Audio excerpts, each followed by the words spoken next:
تو یہ خوب سمجھ لو، جب آپ لڑکیوں کو اتنا کانفیڈینس سکھا رہے ہو نا، لڑکوں کے ساتھ کو ایجوکیشن میں پڑھ رہی ہیں، لڑکوں کے سامنے تقریریں کر رہی ہیں، اور اس کو کہا تھا ماشاء اللہ اٹ از کالڈ کانفیڈینس، یہ کانفیڈینس گھر بسانے میں کیا بنے گا میرے بھائی؟ رکاوٹ بنے گا، اور طلاق کا ریشو اس سے بڑھے گا۔ لڑکیوں کو لڑکیوں کے سامنے کانفیڈنٹ ہونے دو، مردوں کے سامنے حیا اچھی ہے۔ اللہ نے موسیٰ علیہ السلام کا واقعہ بتایا نا، وجاءت احداہما تمشی علی استحیاء، موسیٰ علیہ السلام کے جو سسر تھے، جب شادی نہیں ہوئی تھی تو بعد میں سسر بنے نا، تو ان کی بیٹی موسیٰ علیہ السلام کو بلانے کے لیے یہ حیا کے ساتھ، کیوں؟ پتہ ہے غیر محرم مرد سے بات کرنی پڑی، ان کو بلانا پڑ رہا ہے، تو اللہ نے اس کی حیا کو قرآن میں ہائی لائٹ کیا۔ تو بچیاں گھر کی چار دیواری، اور گھر کی چار دیواری سے شوہر کے گھر میں اچھی لگتی ہیں۔ پڑھائی کے ہم خلاف نہیں ہیں، کو ایجوکیشن سے بچاؤ اپنی بچیوں کو، اور اگر مجبوراً پڑھانا پڑ رہا ہے، کوئی لینے کے لیے جائے، کوئی لینے کے لیے آئے، اور وہ دوستیاں نہ لگائیں، دائیں بائیں نہ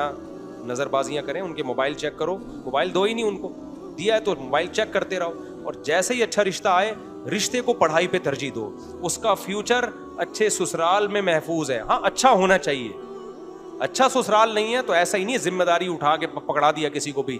وہ تو پھر زندگی برباد ہو جائے گی اس کی۔ اچھا سسرال مل گیا، اچھا رشتہ مل گیا، تو ترجیح کس کو دینی ہے؟ اس کا فیوچر اس میں محفوظ ہے۔ اپنی ماؤں دادیوں کو دیکھو نا کیسے زندگی گزاری انہوں نے۔ باقی جو یہ لوگ کہتے ہیں بھائی نہیں ہم پہلے پڑھائیں گے لکھائیں گے تاکہ سسرال کی محتاج نہ رہے، تو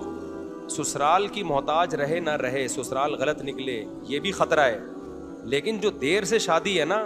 اس کے خطرات زیادہ ہیں، اس میں مستقبل تباہ ہونے کا خطرہ زیادہ ہے۔ اور میں ماؤں سے کہتا ہوں خدا کے لیے اپنی بیٹیوں اپنے بیٹوں کو باپ کے خلاف نہ ورغلایا کرو، اس سے نہ وہ باپ کا رہے گا نہ ماں کا رہے گا۔ یہ جو مائیں کہہ دیتی ہے نا کہ بیٹا تمہارے باپ کو کیا پتا، تمہارا باپ تو بس تم چاہتا ہے جلدی جلدی شادیاں کرے تاکہ اس کی ذمہ داری ختم ہو، حالانکہ باپ یہ نہیں چاہتا، باپ تو بیٹیوں کو چاہتا ہی نہیں ہے گھر سے رخصت کرے، بیٹیوں سے باپ کو اتنی محبت ہوتی ہے، کون سا باپ ہے جو چاہتا ہو میری بچیاں گھر سے جائیں؟ دل پہ پتھر رکھے انسان اپنی بیٹیوں کو رخصت کرتا ہے، لیکن باپ یہ قربانی دیتا ہے بچی کے مستقبل کے لیے، اس کو پتا ہے کل میں مر گیا تو یتیم ہو جائے گی، یتیموں کو کوئی نہیں پوچھتا بھائی، ماؤں کو لوگ بیوقوف بناتے ہیں، رشتے بھی آئیں گے آڑے ترشے، لڑکی کی ماں کو بیوقوف بنا کے لے جائیں گے۔ عورت کو بیوقوف بنانا رشتوں کے معاملے میں خدا کی قسم آسان ہے، مرد کو بیوقوف بنانا آسان نہیں ہے۔ عورتیں میری ان باتوں پہ غصہ کرتی ہیں لیکن میں ریئلٹی بیان کر رہا ہوں، ہم نے بہت سے رشتے دیکھے ہیں، لڑکا جب جاتا ہے نا لڑکی کا رشتہ لینے، ماں کو بیوقوف بنا دیتا ہے چکنی چپڑی باتوں سے، باپ کو تھوڑی بنانا آسان ہے، باپ تو خود بیوقوف بنا کے کسی کو لے کر آیا تھا، اس کو پتا ہے کہ میں بھی بیوقوف بنا کے لایا تھا تو اب یہ میری بیٹی کو بیوقوف بنا رہا ہے، وہ سب سوسائٹی کو سمجھا ہوا ہے وہ۔ لِأَنَّ بِالرِّجَالِ مِنَ الْغَيْرَةِ مَا لَيْسَ بِالنِّسَاءِ، علماء کہتے ہیں مرد میں اللہ نے جو بیٹیوں کے معاملے میں غیرت رکھی ہے،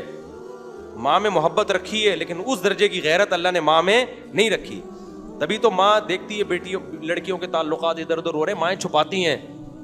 باپ سے چھپاتی ہیں، ان کو پتا ہے باپ کا جو میٹر گھومے گا نا اس پہ، وہ ماں کا میٹر نہیں گھومتا، باپ کا میٹر بہت گھومتا ہے ان چیزوں پہ، تو اس لیے اللہ نے جو ولی بنایا ہے باپ کو بنایا ہے۔ تو عزت دار عورت کیا کرتی ہے؟ بچیوں کو کہتی ہے بیٹا تمہاری پڑھائی اپنی جگہ، لیکن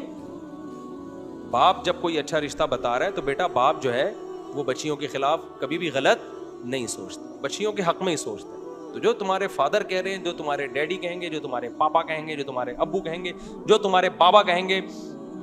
اور پتہ نہیں کون کون سے ورڈ ہیں آنے والے ہیں ابھی مزید، تو جو یہ کہیں گے بیٹا یہ تمہارے لیے بہتر سوچتے ہیں۔ بچیاں تو ناسمجھ ہوتی ہیں، وہ اپنی زندگیاں تباہ کر دیتی ہیں۔ ایک خاتون نے مجھے بتایا کہ میری جب میں پڑھائی میں مشغول تھی بہت رشتے آتے تھے، اور اب جب پڑھائی مکمل ہوئی ہے تو رشتے آنا بند ہو گئے، اب وہ بیچاری